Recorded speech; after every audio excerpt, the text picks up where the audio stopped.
Nggih para parumat nani praja, para perangkat dusun, bapak dalam ibu, katur kang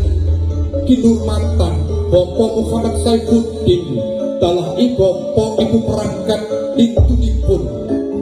katur gungi panuwun ingkang sampun hari iki palilah angger gengaken adicara ruwat dusun wonten ing dusun Beloh Trowulan Mojokerto. Sagunge para kadang aneh, para kawula alit, kawula gasih ingkang sami nanguyun nang nempal lumeber sami paring pambiyantu para kadang aneh, para rencang karang taruna dusun Beloh katur kungi panuwun ingkang sampun paring pambiyantu bebesan huluk diskonto balis cocok palindo huluk diskonto baris sepi ing pamrih rame ing gawe katur kungi panuwun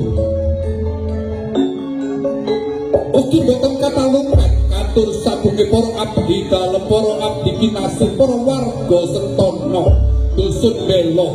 bapa tuwin ibu, para kadang sabudayane katur kungi panuwun ingkang sami-sami halengken adicara ruwat dusun wonten ing kahanan ing Sumur Sakti Mahapati Kacamata. Sarana sesanti Jaya Jaya Lijayanti ing Sambikono Suradira Jaya Ningrat lebur dening pangastuti